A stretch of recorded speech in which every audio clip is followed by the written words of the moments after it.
আমি অফিস সামলাবো, বাড়িতে আসবো, ছেলেকে সামলাবো, রান্না করব, সব কাজ আমি করব। এই সব কটা কাজ না নিজে দুদিন করে দেখো। আমার পয়সায় বসে বসে খাস, লজ্জা করে না? আইদার তুমি চাকরিটা ছাড়ো, না হলে বুবলাইকে বাইরে কোথাও পাঠিয়ে দাও। তোর রোজগার কত? সংসারে কত টাকা দিস?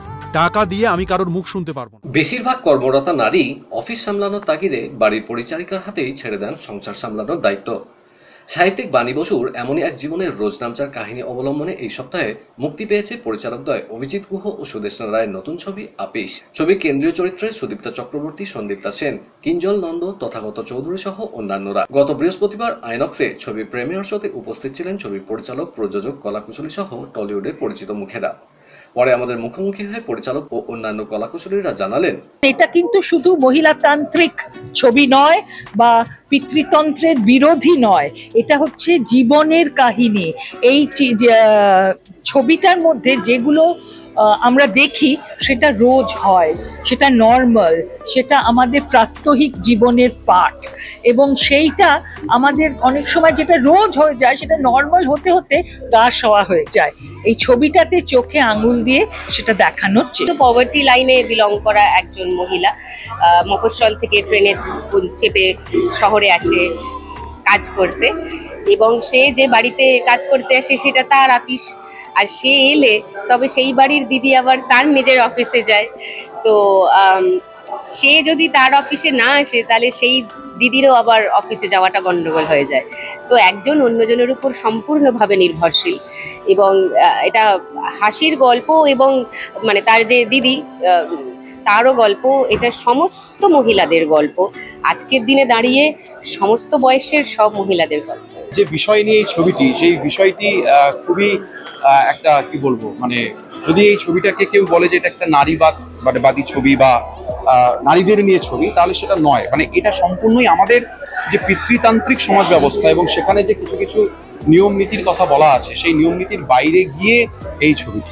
আমি চাকরিও করি, আমি সংসারও সামলাই, কিন্তু আমার একজন হেল্প করার একজন আছেন, হাউস হেল্প, হাসিদি, মানে সুদীপ্তা দি, তিনি ছাড়া আমি একেবারেই অকেজো।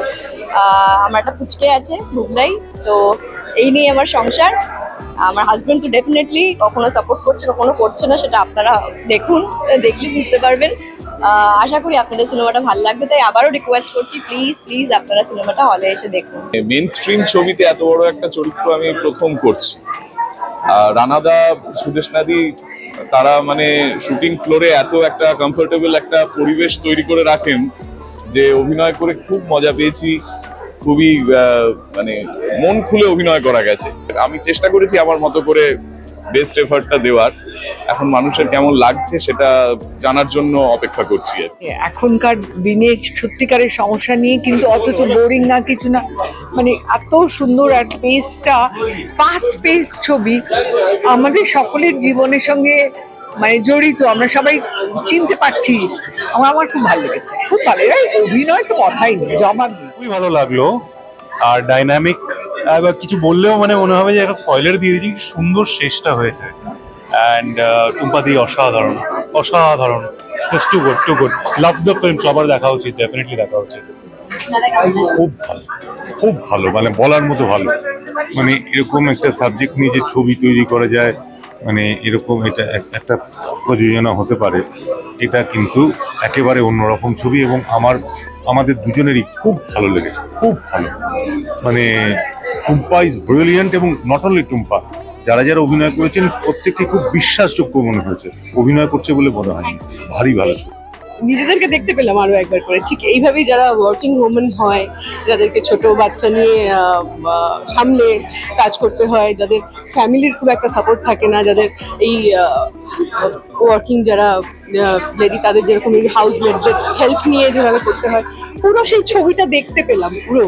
হ্যাঁ, মানে পান থেকে চুন খসলে তাদের টেম্পার সহ্য করে, হ্যাঁ, এবং সবচেয়ে বড় কথা বাড়ির লোক তখন কিন্তু ওই সমস্ত রেসপন্সিবিলিটি এসে কিন্তু মায়ের ওপরেই পড়ে। তুমি মা, তোমাকে সামলাতে হবে সব দিকে, দশভূজা রোজ। তো এতটা মানে ঢুকে গেলাম না পুরো। আর আমার সবচেয়ে প্রিয় বন্ধুটা রয়েছে এখানে, ওর আমন্ত্রণেই আসা। ও তো মানে ঘটনাচক্রে আমরা দুজন, সুদীপ্তা আর আমি, লাস্ট ছবিটা করেছিলাম 61 নম্বর গড়পাড়লেন, সেখানেও আমাদের কিন্তু ক্রাইসিসটা মোটামুটি অনেকটা এরকম ছিল, যে বাড়িওয়ালা বাড়ি বিক্রি করে দিচ্ছে, আমরা ভাড়াটে ছিলাম সেখানে, শুরুটা সেই রকম। তারপর তো গল্পটা অন্যদিকে মন নিল। অসম্ভব সুন্দর একটা কাহিনী থেকে নেওয়া তো, বাণী বসুর লেখা, আর অভিজিৎ দা এবং সুদেষ্ণাদির ডিরেকশন, প্রত্যেকটা মুহূর্ত এনজয় করছি, একটা মন ছুঁয়ে গেছে।